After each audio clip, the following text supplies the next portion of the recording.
Hi everybody, my name is Jessica Holyfield. I am a professional dancer, professional dance choreographer, and dance educator based out of the southeast of the United States, and I have a new angle for you today. That is because with many hours of trying to troubleshoot this, I've figured out a way to get my VPN calibrated to be able to get access to the excerpts of Street Dance Girl Fighter on the Tunes YouTube. Now, something that comes with that is I'm not able to get my phone to be supported on my streaming software where I do record my reaction in real time to the video. It's just not working, so that's why you're gonna have to deal with my HD computer camera, so I apologize for the camera quality.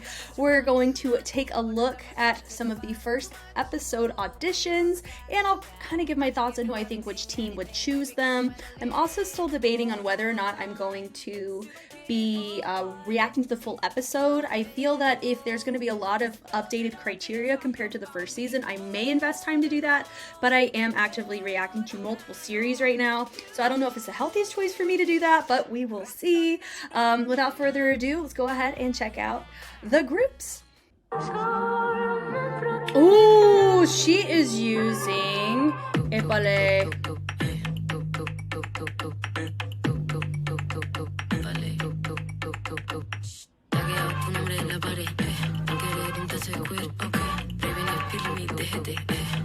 She's gonna go to 1 mil or Mana Queen. Easy.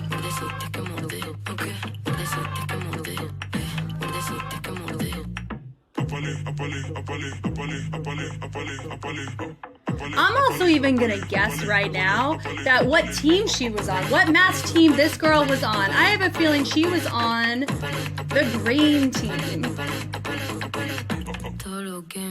Oh my gosh, that was fun how she fixed that. Okay, so I was even saying, no, I hadn't even done that with anybody else. Okay, she's gonna get, I would vote for her easily. So I'm gonna hope that she got an all in. That was really fun to see. Very captivating. That her audition, I mean, of course, it was only like 49 seconds. It felt like 10 seconds, which just shows you how captivating she was. I'm going to assume she got an all-in. My initial thoughts, Mana Queen, they can really utilize that. Really great utilization of, and Mana Queen had Spella in their arsenal when they did the Mega Crew. I think that really read Spella to me with a contemporary flair. So Mana Queen 1 mil would be my 2 picks for her. I would hope she went to one of them. They can really do a lot with that. So how she actually started this beginning reminded me of the start of the Blackpink, which was the black. Yeah, so I love that position she did. This one right here, do you see that? How she holds that up?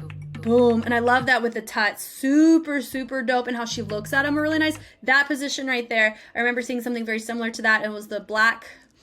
They were wearing black. It was against the other. It was black and white. It was the very first one. I forget what color the mask was because their outfit was a different color, I think is what the case. Or maybe, I don't know. Anyway, it was the one who did the black, pink, that one. They started in that position, some of them did. So I would either think she's in that one or she's in the green one because of some of the tutting positions that they did. But either way, I know she's gonna go through. If she doesn't go through, let's all write an email together. A stern email. Anyway, so going from here, I just really love her progressions, really strong. Yeah, boom, boom, epale. In this type of track, you don't want to overpower it, but how she hits this, boom, boom. Her fluency of her polyrhythms with her whacking is so really nice. There, right there. Da-da-da-da-da-da, bom, da-da-da-da. That's a straight up Spella sequence if I ever saw one. I freaking love that.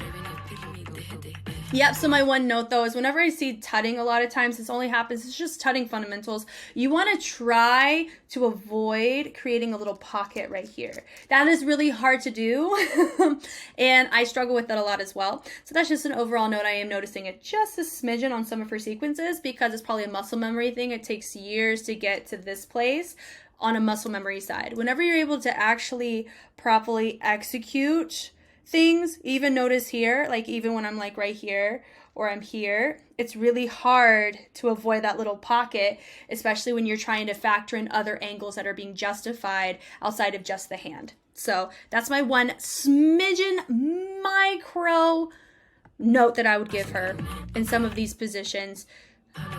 I love that boom, boom. That was really fun to see that here. Okay, boom. I love that da-da-da-da-da-da-da-da. Just the passion, the confidence of a lot of this is really nice. Dipping it down. Look at that. Look at how well she does this. My one note, this is my acro teacher coming out. You see where her feet are. She is hinging really nice. She is going into more of a bridge. I love the fact her fingers are looking at her heels. That is technically correct. My one note would be she needs to fight to have her feet parallel, not turned out, because when you see where her knees are, the alignment is going to be off. So you're going to be long. This is a long-term thing I'm saying, not a short-term thing.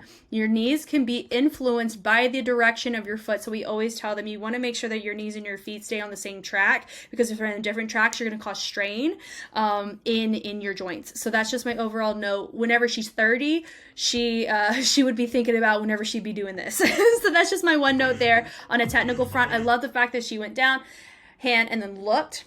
Freaking sick. Love that. I love how fat, like it's just so fast. There's so much to digest. You do notice she does have some micro angle discrepancies. There's no point in doing this because you can't even see it. Okay, but like noticing she's kind of bent in a little bit. She wants to really try to fight, and that's all back right there, trying to get that pulled into the proper angle. But because of the speed, I'm still very impressed at the fact that she's able to even be that close with these types of angles. I love the slide in, that epaulet boom with that double. That was really fun. There's that also little curve of the hand. That would just be my note there. Great engagement. Love that roll on the stomach and how she held that position. What an interesting way to finish. That's awesome. She's going to get an all in, and I hope Mana Queen or One Mil pick her up. I hope they advocate the mess for her. She was awesome. Loved that so much. Thank you guys so much for watching. Once again, I'm sorry for the slightly decrease of video quality for these types of videos. This is going to be the route that I have to take if they continue to really only sanction the routines or excerpts to Korea exclusively. I'll have to do this route compared to what I'm used to, but I think that's okay at the end of the day. I'm just very thankful I'm able to do it. If you want to see more content like this, especially the first season, I have the full episode reactions. I have those on Patreon, as well as I'll be releasing excerpts of those onto YouTube, normally a day after I see the second season's equivalents of that part of the show. I'm very much looking forward to, like I said, just with the crews that we've seen and the crews that we will be seeing, what the dynamic shifts are going to look like, what the challenges are going to be, and the influence of the mentors on these individuals. I am expecting to see a lot of growth and a lot of just fun artistry along the way. I'm Jess, and I will catch you on the flip side. Bye!